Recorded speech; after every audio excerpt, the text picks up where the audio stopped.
Hello and welcome to White Glove Reviews.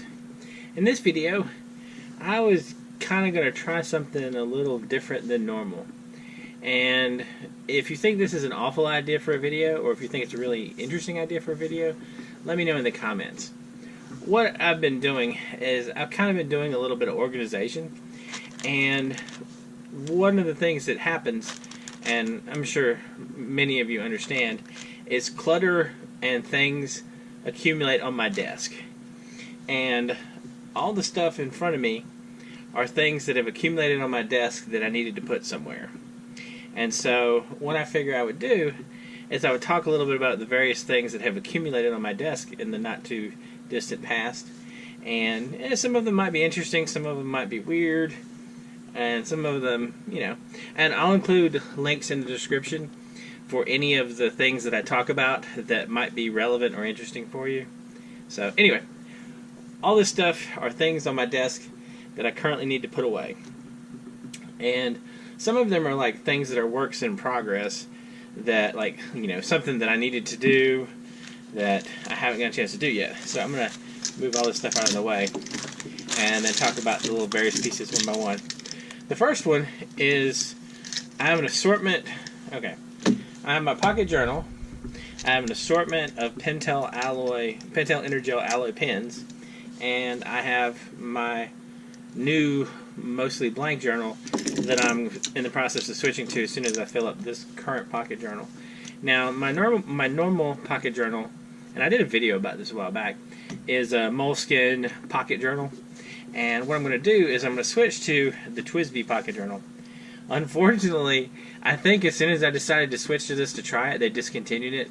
So I'm kind of a little sad because if I like it, I think it's going to be inconvenient to replace them, forever. The upside is the little pocket toolkit thing, or the moleskin tool belt fits just fine on the TWSBI. So I can keep this. Now, the next thing that I've been debating about, and the reason these pens are on my desk, and aside from I almost always write with this one, and I tend to grade test with this one because there's green ink in it. But aside from that, I've been debating about swapping out the Parker Jotters I carry. I carry 3 Parker Jotters. I carry 3 Parker Jotters in colors that match the barrel colors. And I also carry a Skillcraft B3 Aviator, which is a multi-pen slash pencil, and it's really a neat one. I mean, this is an exceptional multi-pen, and they were under $20. But I've been trying to figure out if I want to swap, if I want to change pens, because I could swap out some pens and instead of the Jotters and carry them in the toolkit. The thing that's stopping me though is if you can't tell, they stick out the bottom. I can still get the same number of pens. It's a little snug. I'm just kind of debating. I am moderately resistant to change when it comes to my daily habits. So, it's one of those things that it's one of the things you got to think about. Like, the last time that I tried to buy a watch, I think I shopped for a watch for like 9 months before I found a watch I liked. So, sometimes you got to indulge the obsessive a little bit. So, I'm trying to debate if I swap these pens out or not. I can tell you that the pen that I write with the most sitting at my desk is this one. And this is the Pentel Energel alloy, like I mentioned. And it just feels comfortable for me. So, I don't know. I'm still debating about that one. So, and of course, changing your journal over is one of those things you got to sit down and move notes and move those post-it notes and stuff. So, other stuff. All right. So, I got a Target gift card from somewhere, and I picked up a deck of cards. It's the Mechanic deck, and it's just a deck of cards. But the thing about them that's interesting is they're a marked deck, so you can use them to do like magic trick type things.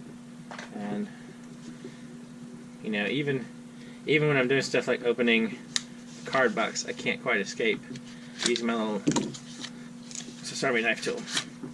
But they're kind of neat cards.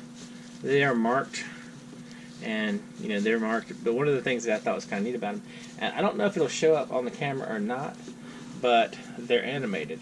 So like if you fan through them, and I don't know if this will work, but if you fan through them, they work like a little flip book, and you can see the gears moving. And I thought this might be one of those cool things that I might subject my nieces and nephew to this and see if they like it, and you know, maybe give them a deck of cards. So I got the deck of cards, which I picked up that I'm kind of just sort of playing with. Other stuff. Alright. I picked up a poly bag of Legos, and this is the Lego VIP store poly bag. It's actually surprisingly inexpensive. I found it on Amazon for like under 20 bucks. And I got it because it looked kind of interesting, and also because I wanted the red minifig. So, anyway. The other thing is, I picked up some random pieces I wanted from Bricklink, and that's what these are, and I just got to put them with the rest of my Legos. And I also picked up a shark.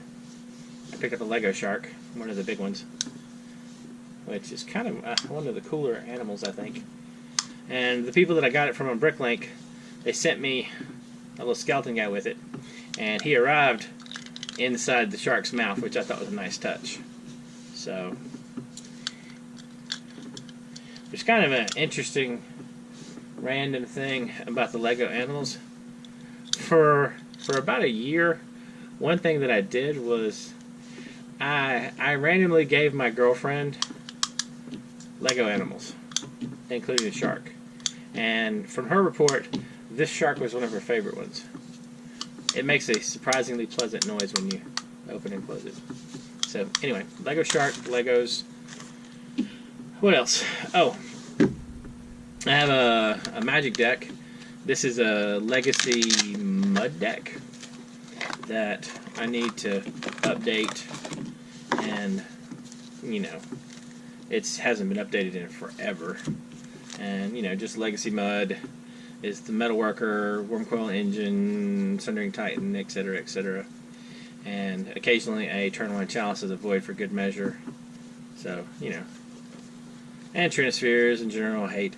This is an older version that used Cloudpost. I don't know if they've come back to Cloudpost or not. And Kuldoth Forge Masters.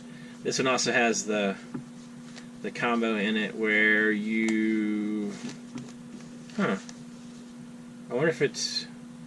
No, that was in Type 1. Vintage. About the Lodestone Golem. So, there's that, which I need to update. That's the other stuff. More magic cards. Alright. Magic card-wise, one thing that I did was... And this should be them. Wizards came out with these promo guild lands, and their foil versions, the ones that came in the guild decks or guild kits. And what happened was there's 10 pairs of them, one for each guild.